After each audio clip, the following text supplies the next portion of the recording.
오늘은 이제 다섯째 강구가 되겠습니다. 넷째 강구는 무엇이죠?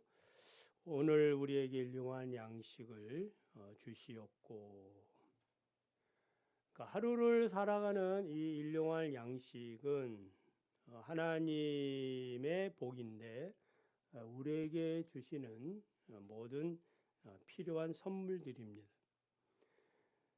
그러니까 일용할 양식이라고 할 때에 예수님께서는 그 출애굽 때에 광야에서 이스라엘 백성들이 만나를 먹은 일을 상기시켜주고 있죠.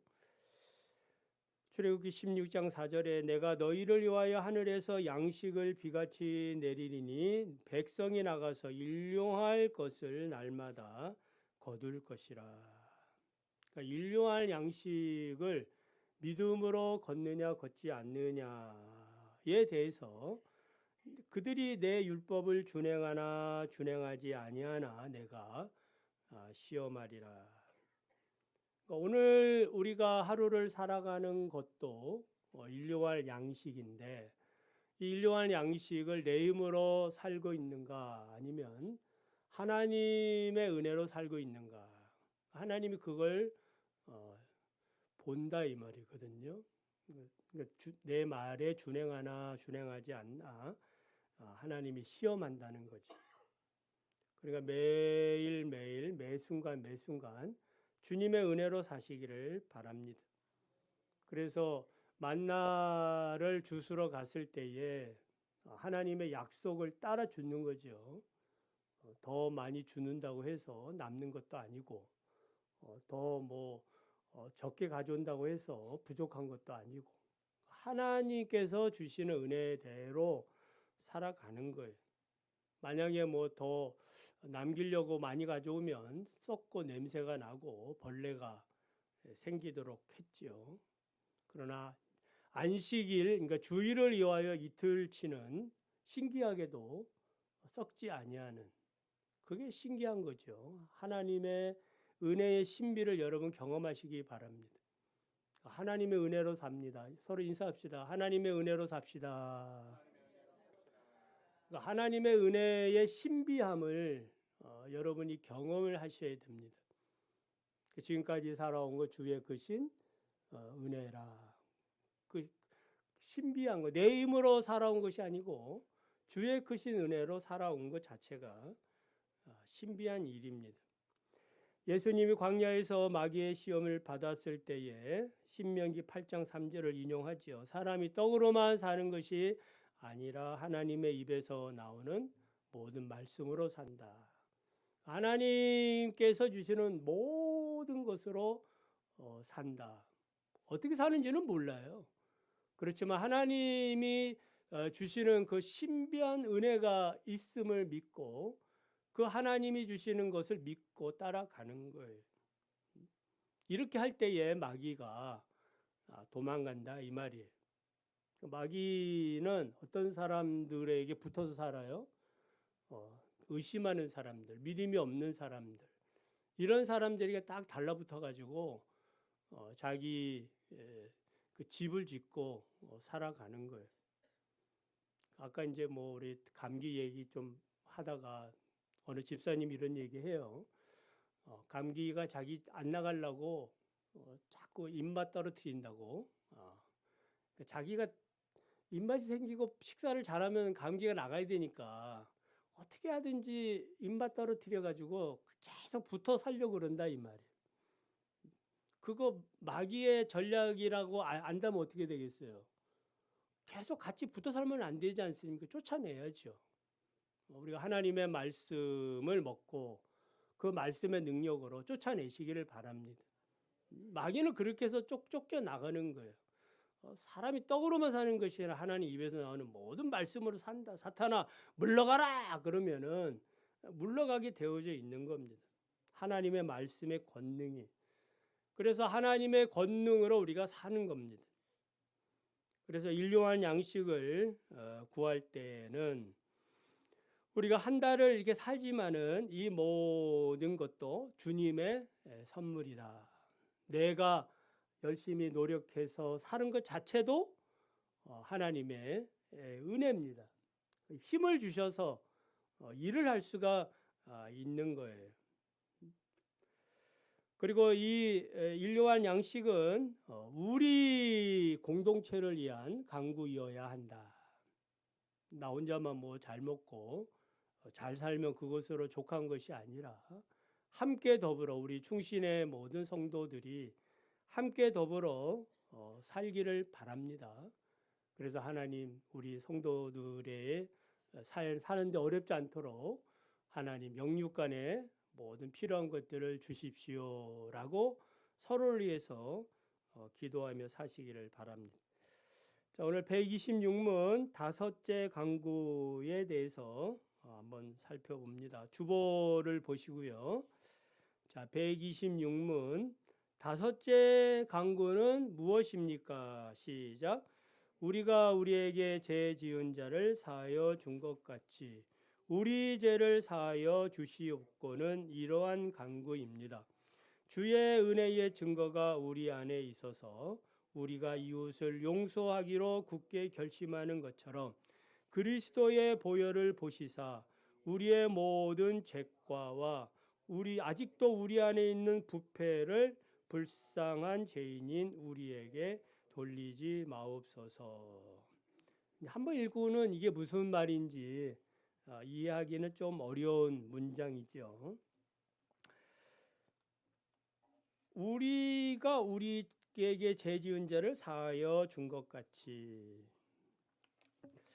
자, 이 강구는 두 가지 오해를 가져옵니다.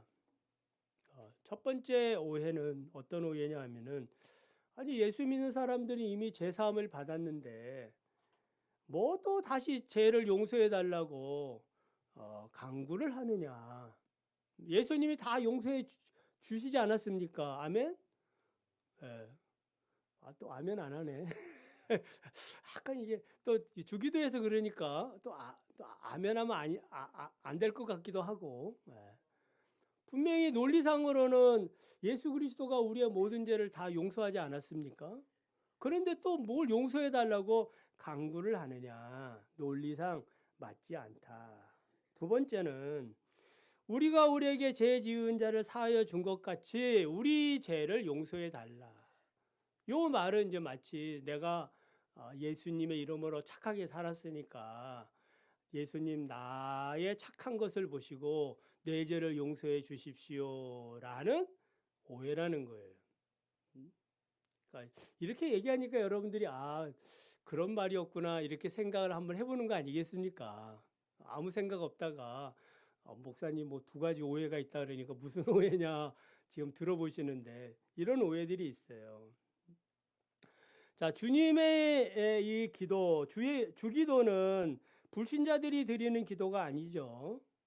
하나님을 아버지라 부르는 자들, 그리고 하나님의 나라를 소망하는 자들, 그리고 하나님의 뜻이 나의 뜻보다 먼저 이루어지기를 원하는 신실한 주님의 종들이 드리는 기도예요.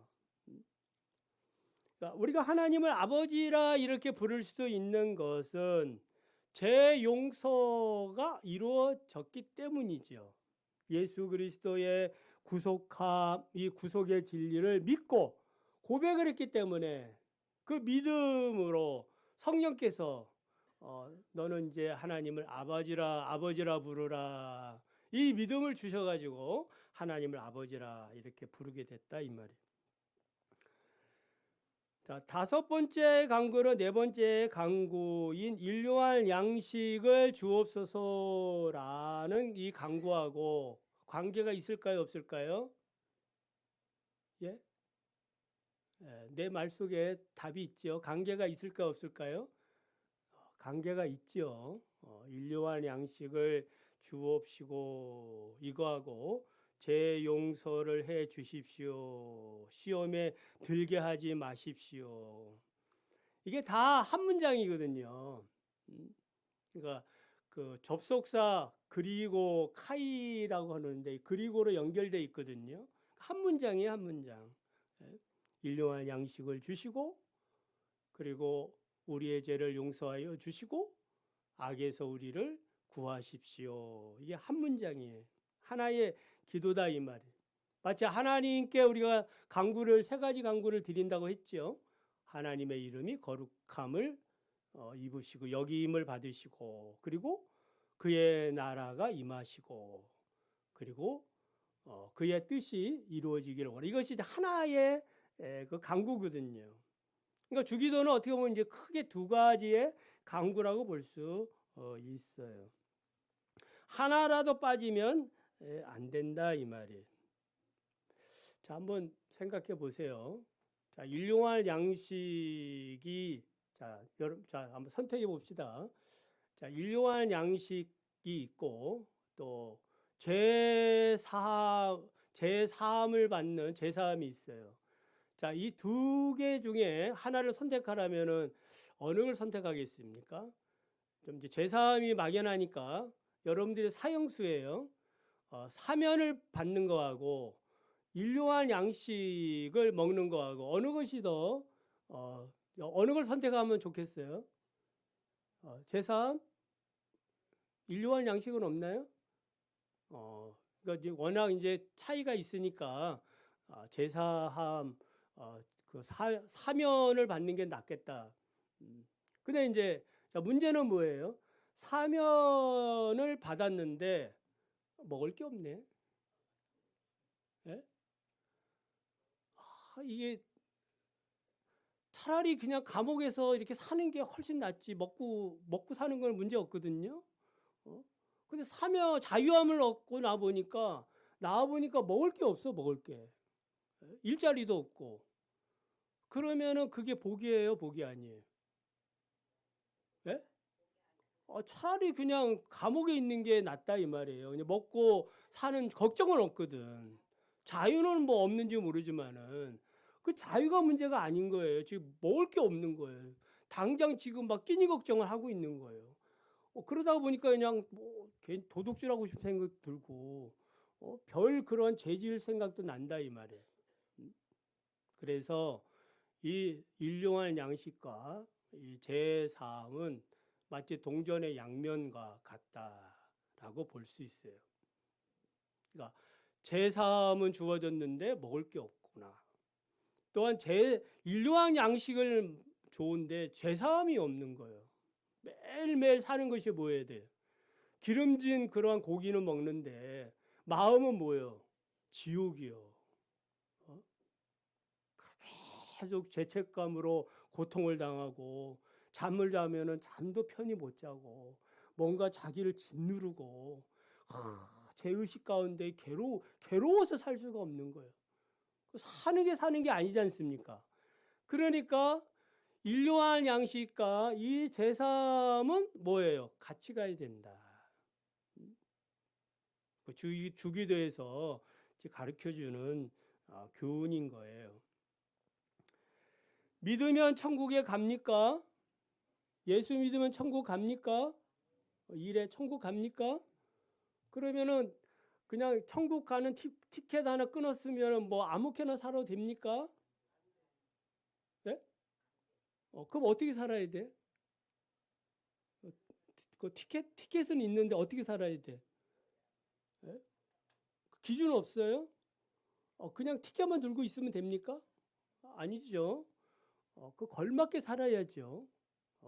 하나님의 자녀답게 살아야죠. 하나님이 나 같은 사람을 이렇게 천국 티켓 주셨으니까 내가 이제부터는 이 천국 티켓에 합당한 그런 사람으로 살아야지. 이게 이제 예수 믿는 거예요. 그냥 예수 믿고 천국 간다 해서 처음에는 그렇게 해서 시작을 했을지라도 알고 보니까 아닌 거예요. 잘 믿어야 돼.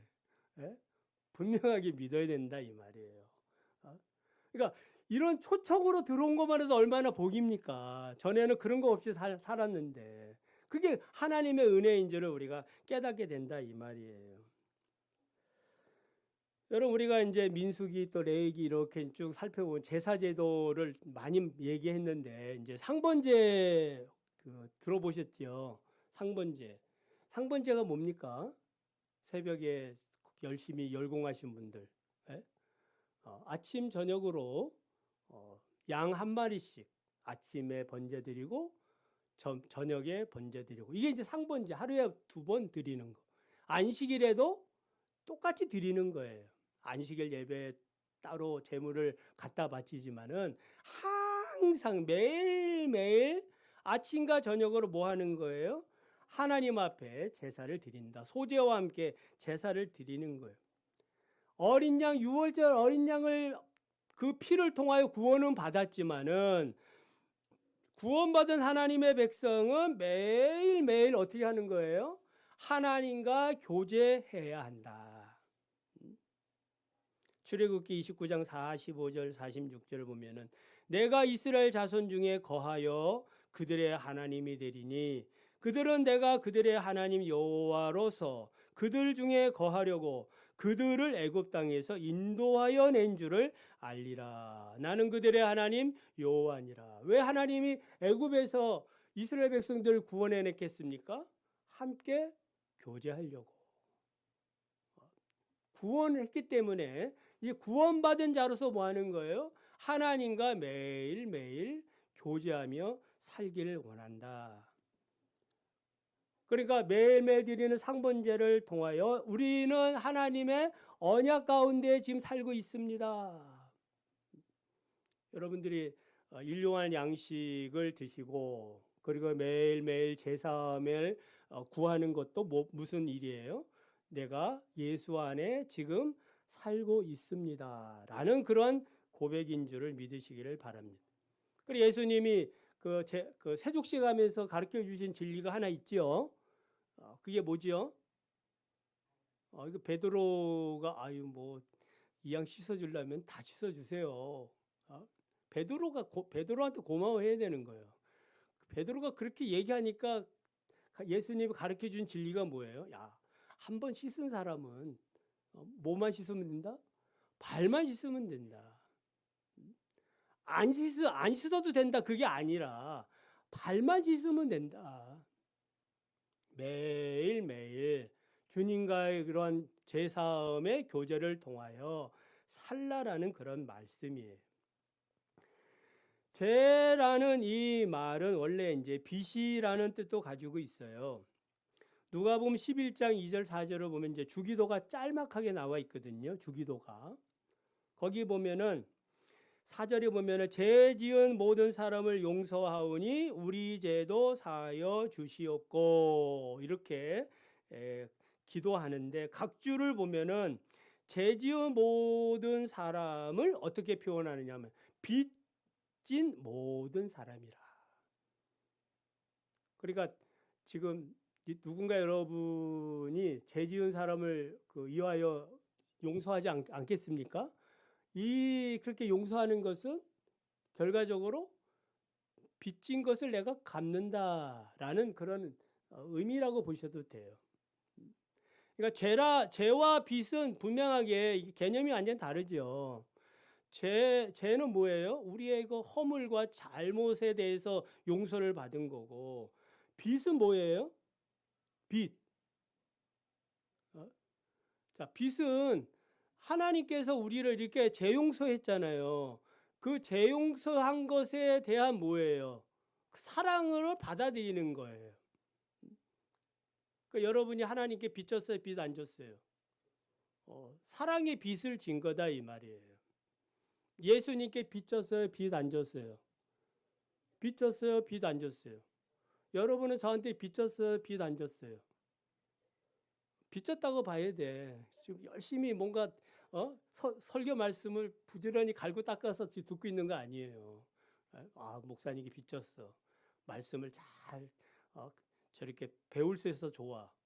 이렇게 해야 빚이 된다 이 말이에요. 개떡같이 또 오늘 무슨 소리 하는 거야. 이렇게 생각하면 빚이 없어.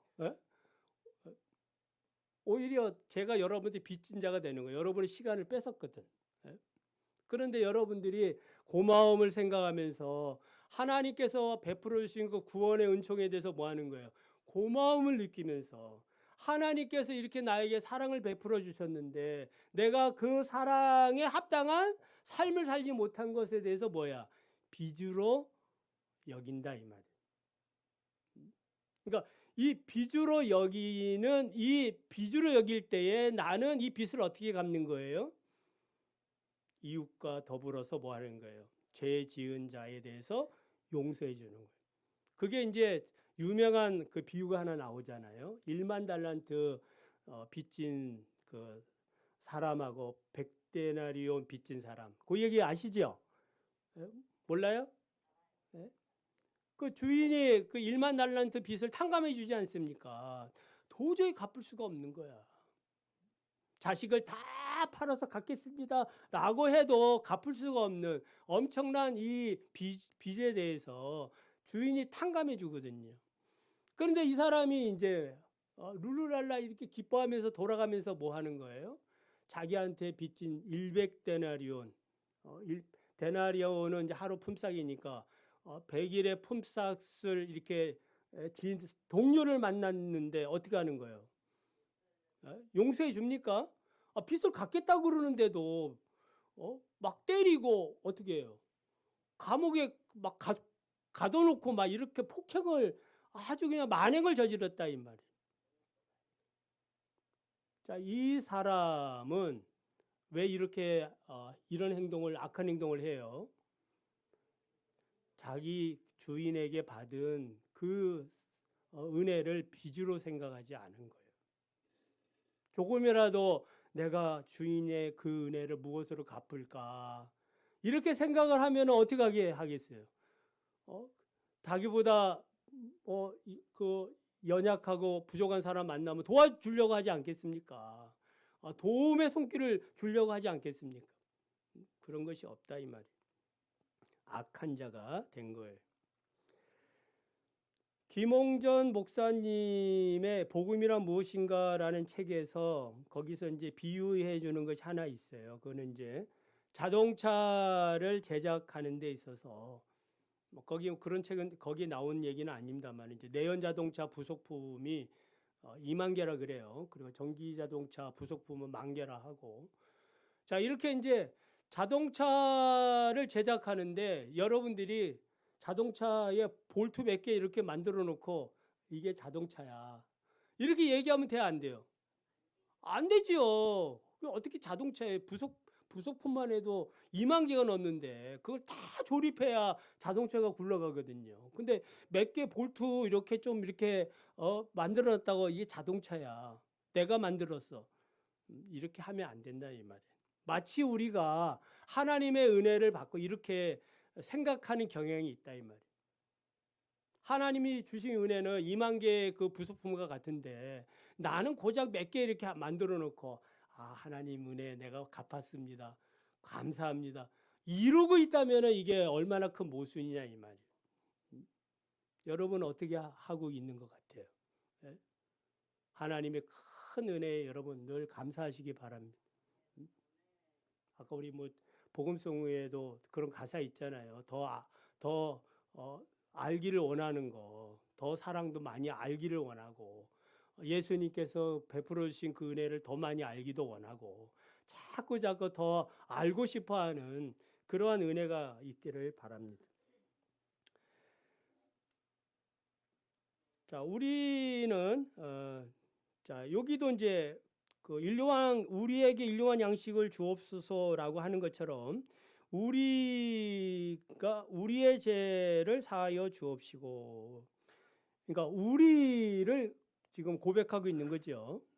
그러니까 지금 우리가 주기도를 할 때에 우리는 하나의 공동체로서 고백을 하고 있는 거예요. 나 혼자만 이렇게 그냥 막 홀로 거룩하게 이렇게 있는 것이 아니고 함께 우리가 더불어 있다.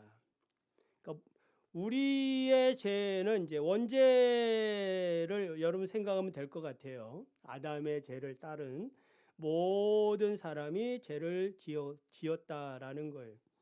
그래서 교회는 이 공동체고 이 공동체에 있어서 나의 죄는 곧 누구의 죄예요? 우리의 죄가 된다 이 말입니다. 그래서 내가 남을 용서했으니 주님도 나를 용서해 주십시오 라는 그러한 이야기는 무슨 의미냐? 자, 그 126문을 다시 보면 주의 은혜의 증거가 우리 안에 있어서 우리가 이웃을 용서하기로 굳게 결심한 것처럼 그리스도의 보혈을 보시사 우리의 모든 죄가와 아직도 우리 안에 있는 부패를 불쌍한 죄인인 우리에게 돌리지 마옵소서. 아까 이제 두 번째 오해는 뭐라 그랬어요? 그러니까 우리가 다른 사람을 우리가 용서했으니까 이 용서함을 보시고 나를 용서해 달라, 우리를 용서해 달라, 그런 강구인데 이것이 무엇이냐? 우리가 용서할 수 있는 이 결심이 바로 우리에게서 나온 것이 아니다. 그걸 얘기해 주고 있어요. 주님의 은혜의 증거가 우리 안에 있어서, 그러니까 주님의 사랑과 은혜를 내가 받고 보니까 알겠는 거예요.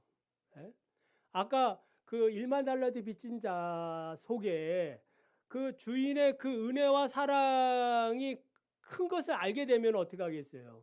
그 사람이 동료인 그 백대년 그 빚진 자를 용서할까요? 용서 안 할까요? 용서하지요. 나 같은 죄인을 용서하신 큰 그 주님의 은혜를 자기가 받고 보니까 나도 어떻게 하겠다는 거예요? 그 주님의 은혜를 따라서 어떻게 살겠다고 결심하는 거예요?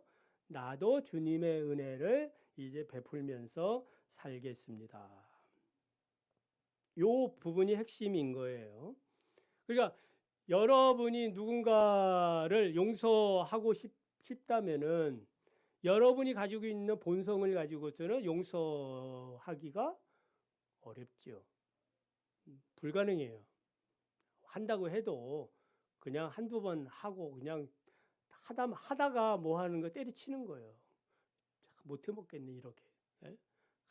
왜냐하면 내 속에 그 사랑을 할 수 있는 그 샘솟는 그 은혜의 그 은혜 강물이 솟아나질 않거든. 못하는 거예요. 그러나 주님의 은혜를 따라서 주님의 은혜 속에서 내가 이 은혜 속에 내가 이제 살겠습니다라고 결심을 하는 순간 이 은혜의 강물이 나를 뭐 하는 거예요? 나를 감싸는 거예요. 내게 샘솟는 기쁨 막 이렇게 해서 막 솟아나는 거예요. 내가 아닌 겁니다. 하나님의 은혜로 살아가는 거예요. 그래서 내가 이렇게 굳게 결심을 할 수 있는 것도 다 주님의 은혜가 되는 겁니다. 할렐루야. 그래서 사람은 이런 은혜의 결심이 없으면은 언제나 사람은 자기의 유리한 쪽으로 생각하게 되어져 있어요. 뭔가 내가 밥 한 끼를 이렇게 대접한다고 해도 뭔가 나에게 유리한 쪽으로 생각을 한다 이 말이에요. 그래서 사람과의 관계에서는 절대로 문제가 해결되지 않아요. 이렇게 해서는 왜 평행선만 계속 이어가는 것이거든요. 그렇지만 그리스도의 보혈의 은혜가 우리 안에 넘치게 되면 그 보혈을 통해서 또 우리 자신을 보게 되는 거예요. 우리의 모든 죄가와 아직도 우리 안에 있는 부패를 보면서 내 안에는 아직도 뭐가 있는 거예요? 죄성이 아직 남아 있는 거거든요. 이런 것을 보면서 주여 이 죄가를 나에게 돌리지 마십시오라고 간구하게 된다 이 말이에요. 주여 나를 불쌍히 여겨 주십시오.